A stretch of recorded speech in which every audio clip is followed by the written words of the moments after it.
নমস্কার, আমি সুস্মিতা। কেমন আছো তোমরা সবাই? আবার কতগুলো টিপস তোমাদের সঙ্গে শেয়ার করতে এলাম। গ্যাসে দুধ বসিয়ে একটু সরে গেলেই দেখা যায় দুধটা উতলে পড়ে গেছে, আর তাতে গ্যাসটাও পরিষ্কার করতে হয়, অনেকটা অযথা সময় নষ্ট হয়ে যায় তাতে। এতদিন দুধ জাল দিয়ে একটুখানিতেও সময় আন্দাজ হয়েইছে, তো আমি কি করি, 3 মিনিটের জন্য একটা টাইমার সেট করে দিই, আর তারপরে অন্য কাজে হাত দিয়ে নিই। আজকে যেমন ভাবলাম এই গ্লাস জারগুলো একটু পরিষ্কার করব। আগে কি করতাম, এই গ্লাস জারগুলোকে একদম ভিম বার দিয়ে স্কচ ব্রাইট দিয়ে মেজে ফেলতাম। এর জন্য কি হয়েছে, এই যে কাঁচের লিডগুলো এগুলো অনেকটাই ঘষাটে হয়ে গেছে, এর মধ্যে দাগ পড়ে গেছে। তো এখন এই ভুলটা আর করি না। প্রতিবার এই শিশিগুলোকে ইউজ করার পর একটা ভিজে কাপড় দিয়ে মুছে রাখি, কিন্তু এই লিডটা পরিষ্কার করার জন্য আমি একটা কটন প্যাড নিয়েছি, আর তার সঙ্গে নিয়েছি একটু নেল পালিশ রিমুভার। আমি এখানে ভিডিও তৈরি করছি, সেজন্য কটন প্যাড ইউজ করছি। তোমরা প্রত্যেকবার মুখ পরিষ্কার করার পর যে তুলোটা ফেলে দাও, সেই তুলোটাকে সিঙ্গেল ইউজের পর ফেলে না দিয়ে সেটাকেও কিন্তু এর জন্য ইউজ করতে পারো। এতে অ্যালকোহল থাকায় খুব সহজেই তেল চিটেটা পরিষ্কার হয়ে যায়। সূক্ষ্ম কোনো জিনিসপত্র বা কোনো দামি শোপিস এইসব কিছু পরিষ্কারের জন্য বা মোবাইল পরিষ্কারের জন্য কিন্তু এই নেল পালিশ রিমুভারটাকে ব্যবহার করতে পারো। আমরা কেউই তো একদিনে শিখি না, আস্তে আস্তে করে সংসার করতে করতে সব শিখে ফেলি এক সময়। আমিও প্রথম থেকে বুঝতে পারিনি আর স্কচ ব্রাইট দিয়ে মাজার জন্য কি বেশি রকম দাগ হয়ে গেছে দেখো লিডগুলোতে। এদিকে 3 মিনিট হয়ে গেছে, অ্যালার্মটাও বাজছে, দুধটা ফুটে উঠেছে কিন্তু মোটেই পড়ে যায়নি। সুইচ বোর্ডগুলো প্রত্যেক দিন ব্যবহারের জন্য এরকম কালো হয়ে যায়, এতেও একটা তেলচিটে ভাব চলে আসে। তো এগুলোকে পরিষ্কারের জন্য কিন্তু আমি নেল পালিশ রিমুভার ব্যবহার করি। কটন প্যাড দিয়ে পরিষ্কার করলে অনেক সময় বিদ্যুতের শক লাগতে পারে, সেজন্য আমি এখানে পুরোনো একটা টুথব্রাশ নিয়ে নিয়েছি, আর এটা দিয়ে খুব ভালো করে দেখো এটাকে পরিষ্কার করে নিচ্ছি।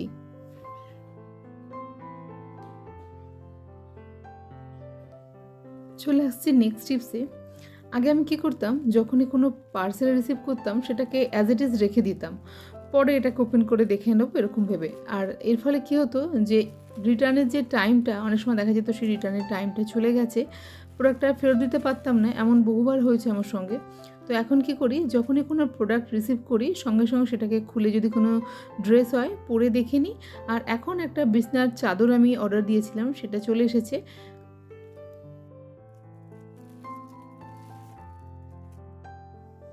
আর এখন বিছনায় পেতেও দেখে নিচ্ছি, কারণ অনেক সময় সাইজের প্রবলেম হয় বা মেটেরিয়ালটা হয়তো পছন্দের হয় না। তো এক্ষেত্রে সবটাই ঠিকঠাক হয়েছে, একদম সাইজটাও একদম খাটের অনুপাতে ঠিকঠাক, আর মেটেরিয়ালটাও একদম পিওর কটন। বালিশের কভারগুলো পুড়িয়ে দেখে নিয়েছি, কারণ অনেক সময় হয় কি, বালিশের কভার হয় খুব বড় থাকে, না হয় খুব ছোট থাকে, বালিশ অনেকটা বেরিয়ে থাকে। এক্ষেত্রে সেজন্য সবটা পুড়িয়ে একদম ঠিকঠাক করে দেখে নিলাম। বাড়িতে কালকেই কিছু লোকজন আসার কথা, কিন্তু আমার বালিশে একটু কম হচ্ছে, তো এখনই বালিশ তো কিনে আনা সম্ভব নয়। বাড়িতে দেখলাম একটাই এক্সট্রা বালিশ আছে, আর এই বালিশটা বেশি ব্যবহার না হওয়ার জন্য একদম শিমুলতুলাটা শক্ত হয়ে রয়েছে, এই বালিশটা কারোর পক্ষে মাথায় দিয়ে শোয়াও সম্ভব নয়। সেই জন্য এর থেকেই কিছুটা তুলো বার করে নিয়ে আরেকটা বালিশ কিন্তু আমি বানিয়ে নেব। এখন নানা রকম সিনথেটিক তুলোর বালিশ বিক্রি হয়, অনেকে সেটা ব্যবহারও করেন, কিন্তু সিনথেটিক তুলো ব্যবহার করা আদৌ স্বাস্থ্যের জন্য ভালো নয়, সেজন্য আমরা শিমুল তুলোর বালিশই ব্যবহার করি। একটা পুরনো বালিশের কভারের মধ্যে আমি অর্ধেকটা তুলো ভরে নিয়ে সেটাকে সেলাই করে নিয়েছি, আর এখন তাতে নতুন একটা কভার পরিয়ে দিলেই দুটো বালিশ কিন্তু ব্যবহার করার মতো তৈরি হয়ে যাবে। ছোটো ছোটো সমস্যার সমাধান অনেক সময় আমাদের বাড়ির মধ্যেই থাকে, কিন্তু আমরা হয়তো অনেক সময় লক্ষ্য করি না আর নতুন জিনিসে ইনভেস্ট করে ফেলি। এই ধরনের ছোটো ছোটো সসের শিশি আমার কাছে অনেকগুলো জমা হয়েছিল, বেশ সুন্দর ছোট্ট কাঁচের শিশি। তো আমার ফেলতে মোটেই ইচ্ছা করছিল না, কিন্তু এগুলোকে কিভাবে কাজে লাগানো যায় সেটাও বুঝতে পারছিলাম না। অনলাইনে এই নজল সেটটি আমি দেখতে পাই, এটার দাম খুব বেশি নয়, অ্যামাজনে চেক করলে সহজেই পেয়ে যাবে। সবথেকে ভালো ব্যাপার, যে কোনো শিশিতেই কিন্তু এটা সুন্দরভাবে ফিট হয়ে যায়।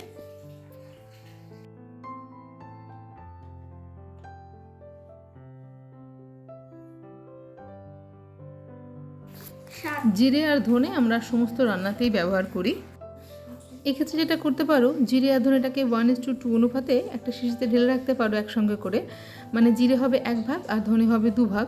তাহলে রান্নার ব্যবহারের সময় আলাদা করে দুটো বক্স ওপেন করতে হবে না, এক্ষেত্রে সময় অনেকটাই বাঁচবে।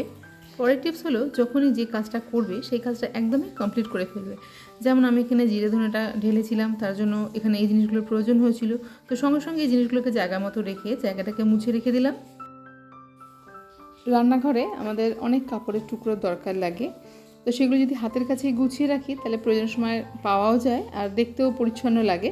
একটা পেপার বোর্ডের টুকরোকে আমি ওয়ালপেপার দিয়ে র্যাপ করে নিয়েছি।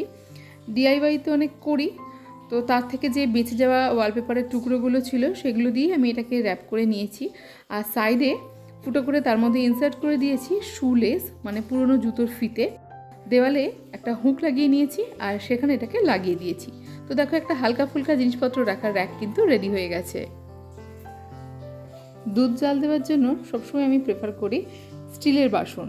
তো স্টিলের বাসনে দুধ জাল দিয়েছি, অনেকটা ছানা কাটিয়েছি, আর তার ফলে দেখো এরকম স্টিলের বাটিগুলোতে দাগ হয়ে গেছে। তো দেখে কিন্তু মনে হচ্ছে এটাকে ছাড়াতে খুব সমস্যা হবে, কিন্তু আদৌ না। যে কোনো দুধের বাসনকে বেশ অনেকটা সময় যদি আমরা ভিজিয়ে রাখি, বেশ অনেকটা সময় একদম জল দিয়ে ভর্তি করে এটাকে ভিজিয়ে রেখে দেবো, আর তারপরে এটাকে ছাড়াতে কিন্তু মোটেই কোনো পরিশ্রম করতে হবে না। একটুখানি স্কচ ব্রাইট দিয়ে রগড়ে নিলেই এটা একদম পরিষ্কার হয়ে যাবে। এক্ষেত্রে স্কচ ব্রাইটটা একটু নতুন হলেই ভালো হয়। স্কচ ব্রাইটটায় ধার থাকলে খুব তাড়াতাড়ি পরিষ্কারটা হয়ে যাবে। এখনও আমি কোনো রকম ডিটারজেন্ট ইউজ করিনি, এখন একটুখানি ভিম জেল দিয়ে এটাকে মেজে নেবো, তাহলেই একদম নতুনের মতো চকচকে হয়ে যাবে।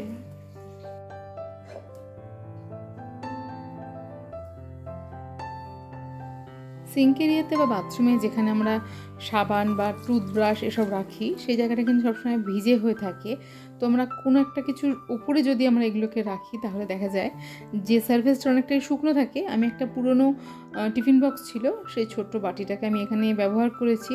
তার পাশে রেখে দিয়েছি কাপ নুডলসের একটা বোল। এই বোলটাকে আমি টুথপেস্ট হোল্ডার হিসেবে ইউজ করছি। চাইলে এর মধ্যে কিচেনের অন্যান্য জিনিসপত্র অর্গানাইজ করে রাখা যায়, বা পেন পেন্সিলও কিন্তু এর মধ্যে গুছিয়ে রাখতে পারো। এরকম ছোটোখাটো জিনিস দিয়ে ঘরকে অর্গানাইজ করে ঘরকে যেমন সুন্দর করে তোলা যায়, তার সঙ্গে পুরনো জিনিসকে রিউজ করেও নেওয়া যায়। তো আজকে ভিডিওটা এই পর্যন্তই। খুব তাড়াতাড়ি দেখা হচ্ছে নতুন একটা ভিডিও নিয়ে।